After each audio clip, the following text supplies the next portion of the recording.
everyone. Welcome to this presentation on shopping smart and making food last during a pandemic. My name is LaChance. I'm a registered dietitian and I'm also an instructor in the Applied Nutrition Master's Program at the University of New England. This is going to be an outline of what we're going to go over in this brief webinar today. We'll give a little background on what food waste is, go over shopping tips, storage tips for the food that you bought, repurposing and preservation of food, and then I'll give you some resources at the end that you can use after this webinar is complete. So let's get started with food waste. Food waste is defined as the decrease in the quantity or quality of food resulting from decisions and actions by retailers, food service providers, and consumers. According to the Environmental Protection Agency, 94% of food waste ends up in landfills or combustion facilities. In 2017, we disposed of 38.1 million tons of food waste. On top of this environmental issue is a financial issue because the USDA estimates a family of 4 loses approximately $1,500 per year to uneaten food. So it's really quite a big issue that we're facing. So what are the benefits associated with reducing our food waste? Well, first, we save money because we are reducing the amount of food we throw away, thus leading us to buy less food. Second, we are helping the environment by reducing the methane emissions from landfills, and we are decreasing the pollution involved in growing, manufacturing, transporting, and selling food. During this pandemic, we are also helping to reduce our exposure to the COVID-19 virus by utilizing the food we have and decreasing the number of trips we need to take to the store. So what can we do to prepare ourselves for our shopping trip? Well, first, the best thing to do is first create a master list of meals your family or you enjoy. This will help you cut down on potential food waste because you know the meal won't end up in the trash. Next, you can decide how many meals you will eat at home. Will you get takeout any day of that week? Is your work going to provide you a meal or two that week? It can also be helpful to plan a leftover day towards the end of the week so you can use up any extra food you might have left over from the previous meals. Before you make your list, check out any flyers, coupons, or weekly specials that a store might be running that week so you can save even more money. You need to create your list before you go to the store, as this will cut down on unnecessary or spontaneous purchases. When you're making your list, include quantities needed of food. This will help you avoid buying too much of one item. Check what you already have in the fridge, freezer, and pantry first to avoid buying food you already have.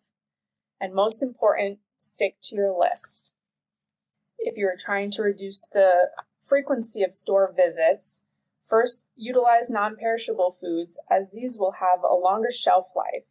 Canned items can still be a part of a healthy diet, as long as you look for low sodium options or just simply rinse these foods to get excess salt off.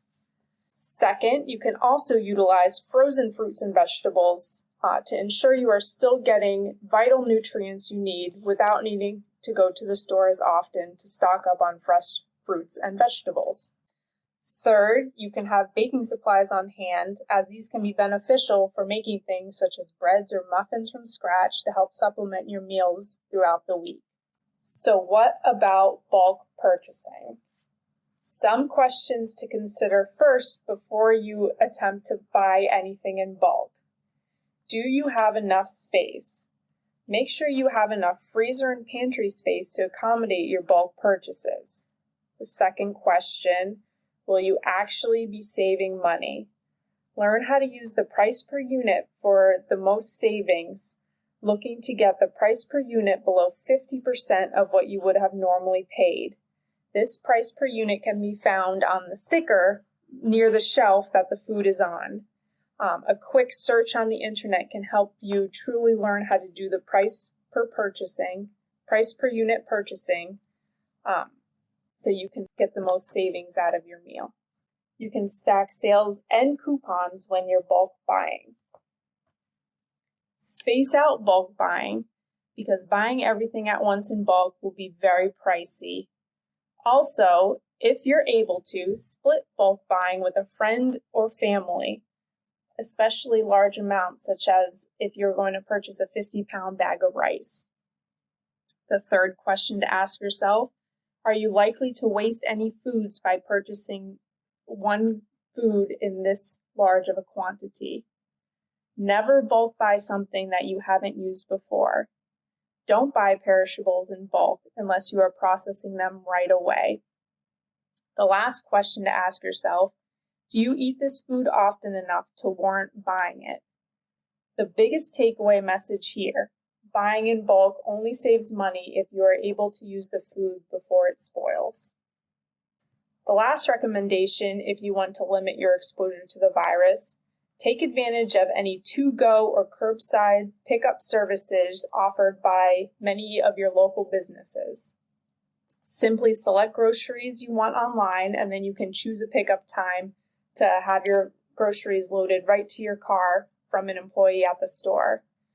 This will save you time by having employees do the shopping for you. It will save you money by reducing unnecessary impulse purchases, and ultimately reduce your exposure to any kind of virus because you won't have to enter the store. So how can you make the most of that food that you just purchased? Well, first, know the appropriate storage space for each item. Does that item belong in the fridge, the freezer, the pantry? If you put the food in the appropriate storage area, this will decrease spoilage, make the food last the longest, and reduce the risk of any foodborne illness. Freeze items that you will not use in the first few days. Take a day or even just a few hours to prep, freeze meals or meal components, such as baking off and freezing chicken breast or cooking off ground beef that you're going to use that week. Take time to wash, dry, prepare, and store fresh food items for easy access once you get home. Prepare and cook perishable items to freeze so that they will last longer. Just remember that meal prepping can save time in the long run and reduce food spoilage. So let's take a look at what those labels on each of the food items mean. It's important to be able to distinguish between the different date labels found on food so that you can really cut down on the amount of food that you might be throwing away that's actually good. So let's go over the 4 most common ones that you'll see. The first one is best if used by or before date label. So this is when the product will have the best flavor or quality, but it's not a purchase or a safety date. The next label is a sell-by date, and this is how long the store can display this product for sale. It's not a safety date either. The next one is use by. This is the last recommended date to use the product for peak quality. Again, this is not a safety date except in the case of infant formula. The last one that you might see is a freeze-by date. And this is when a product should be frozen to maintain peak quality. Again, this is not a safety date or not a purchase by date. So as you can see, that none of these are really safety dates. If a date passes, it is still safe to consume at home, just as long as the food has been handled and stored properly until spoilage is evident. Spoiled food will develop an off odor, flavor, or texture from the naturally occurring microorganisms that will start to grow. Microorganisms include molds, yeast, and bacteria. Viruses are not capable of growing in food and do not cause spoilage. Knowing the difference between past peak and spoiled food will help you reduce the amount of food that's still safe to eat that you might be throwing away.